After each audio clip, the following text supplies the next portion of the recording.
Here on the 8th anniversary of the Eagles' first Super Bowl win, we are joined at the end of the show with our favorite play-by-play guy of all time. That is Merrill Reese. Merrill, thank you for joining us. I'm happy to be here. Uncle Merrill, what's going on, brother? Hey, Ike, how are you? Just hanging in there. Yeah. So we had Coach Doug Pederson on earlier today, and before we had him on, we played your call of the Philly special, and I think it was the first time he had heard you and Mike doubting that they were going for it, and he had a good laugh about that. It was a funny moment with Coach. Well, the funny thing was, as they were lining up for that, as they were going to line up for it, I said, they've got to go for 3 right here because there's too much to lose. And they pull off the Philly special, and afterwards Mike turned on the air and he said to me, "That's why you're up here and Doug's down there." and I said to Doug afterwards, laughingly, I said, "Doug, that was the worst call I've ever seen with the best result." and I still, to this day, do not think it was the right thing to do, but it really worked. Well, those decisions are usually just judged by how they work out, so, and it worked out. So, you remember the game, the playoff game that the Eagles won in overtime against Green Bay, the famous 4th and 26 game? Yes, of course. Right before halftime, Mike Sherman was the Packers coach at the time, and they went for it on 4th and 1, and the Eagles stopped them, and they came off the field. You could see the whole change of momentum. And I went back to that game really realizing what happened. I thought the Eagles had more to lose than they had to gain. And fortunately, I was wrong.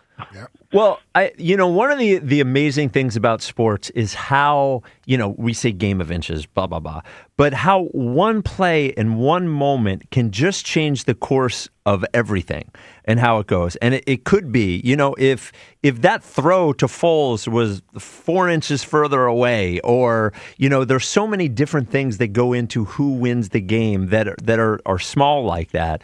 And yet, who knows what happens if they take the 3 points? Who knows what happens if they go for it and they don't get it?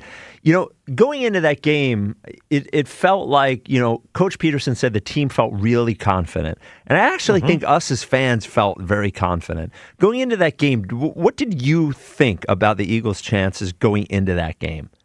Well, I'll tell you something funny that happened the day before. I was in the lobby of the hotel, and all of a sudden somebody picked me up from behind and raised me in the air, and I yelled, "Put me down, put me down." And it was LeGarrette Blount. And he looked at me and he laughed and he said, "Let me see that ring." And I was wearing my 2004 NFC Championship ring. He said, "This is a loser's ring." And I said, well, they're really starting to go after Ike Reese now. And so he said, "Well, you know what? We're going to get you a real ring tomorrow." Nice. That's how confident he was. But after the game, I went into the locker room and he said, "I told you we'd get you a ring." I think everybody on that team totally believed they were going to win. Yeah, I'm over here. I need a standing A count. Yeah, right now. yeah. How's that loser's ring over there, Ike? Yeah. No, but he's absolutely right. And since they won that game, I don't think I brought that ring out anymore. Man. Oh, really? Yeah, we don't even bring that ring out anymore, bro. That's right. Yeah, that's right. That NFC Championship ring. So that day of the game, and you're in the game, right? You're in the moment. I'm wondering, what is it like for you? You're so locked in on doing your job and calling the game. Do you ever get a sense of momentum in the game and sort of energy in the game? And how was the game going for you as you were calling it? Well, it was great because there were so many big plays and so many guys who really had hero roles like Corey Clement and Trey Burton. And, of course, Foles was the MVP. But it was scary for me at the end. Of course, the big fumble recovery by Brandon Graham. I mean, the hit by Brandon Graham that separated Brady from the ball. But at the end, I have never been more frightened going into a last play of the game. And the reason was we were sitting in the corner of the end zone 110 yards away from that play, where that play was going to culminate. I was scared to death because I didn't want to be known as the announcer blew the end of the Super Bowl. And it wasn't as if I honestly thought Brady had that kind of arm. I mean, Aaron Rodgers threw those Hail Marys a lot, but Brady's arm was not the strongest in the world. I wasn't sure he could get it there, but I was nervous that I'm so far away and you can't use your monitor because it's not in real time. So when he let it go, all of a sudden, I don't know why to this day, the whole thing slowed down. And it was like I was watching one of those NFL films in slow motion, and I saw the ball go, and I saw Rodney McLeod reach up and tap it down.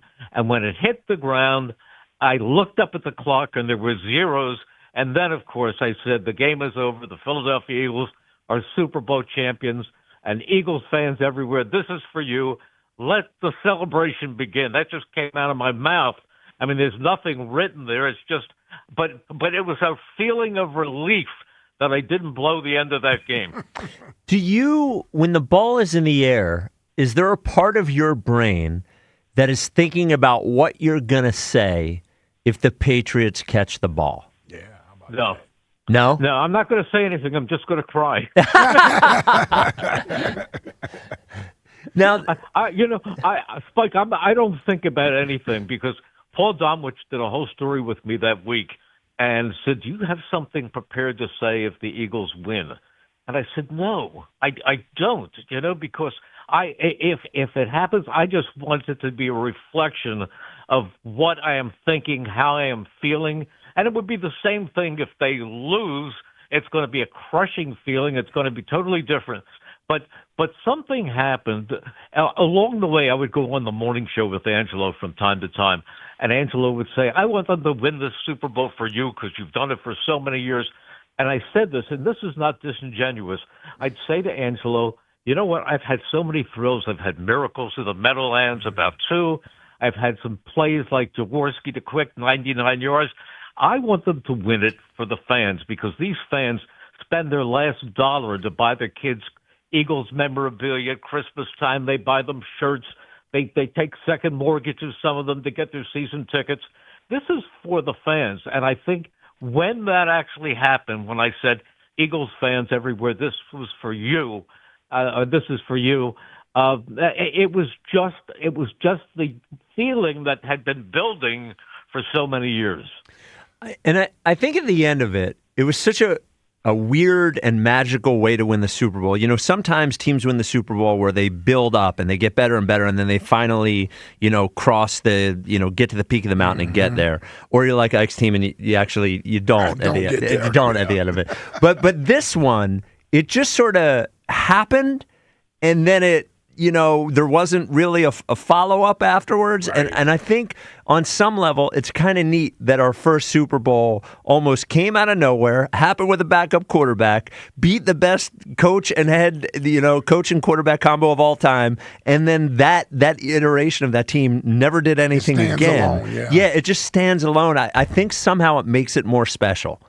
Well, I'll tell you 2 things. Number one, we were waiting for the bus to take us to the airport to fly to Minnesota for the game, and I was sitting in the lounge outside the public relations office, and Nick Foles came in, and we just sat and talked for about 20 minutes, and he said to me, Merrill, I really believe that we are going to win this game. I feel so good about the matchup. I really have I've never felt more certain of anything. So I remember that, and I remember the way that this team just seemed to have so much confidence throughout the roster. I mean, I talked about LeGarrette Blount, but they all felt that way, and all these guys picked that day to have their best game. Now, that wasn't their best game defensively, of course. I mean, Brady threw for 500 yards. But from a team standpoint, how they pulled together, did what they had to do at exactly the right moment. The catches that were made by Corey Clement, unbelievable catch. The catch that was made by Zach Ertz for the winning points. I mean, everybody picked the right moment to do their best thing. Yeah.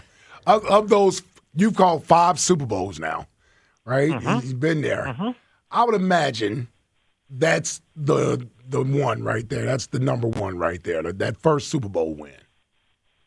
Or am I wrong? Yeah, am I wrong? No, you're not wrong, but I will tell you this. I'm not so sure that of the 59 Super Bowls that have been played so far, that wasn't the best. Yeah. I mean, there has never been a better Super Bowl than that one, at least not from my vantage point. And I'm not just saying that as somebody who cares about the Eagles. You know, there were so many Super Bowl games that were anticlimactic. Yep. You would have a great conference championship, and the Super Bowl would be dull and a runaway or filled with turnovers. But this was really one of the best Super Bowls ever played. Yeah. I mean, even if you're not a fan of either team, it was an amazing game. Look, last year's Super Bowl 59 was great for all of us, and we loved it. I mean, nothing could get us happier than to see them rout the Kansas City Chiefs. But for the rest of the nation, it was a bore. Yes. Yep.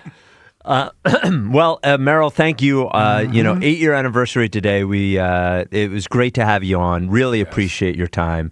And my pleasure, Spike. And thanks again. And before we know it, we're going to be at camp again.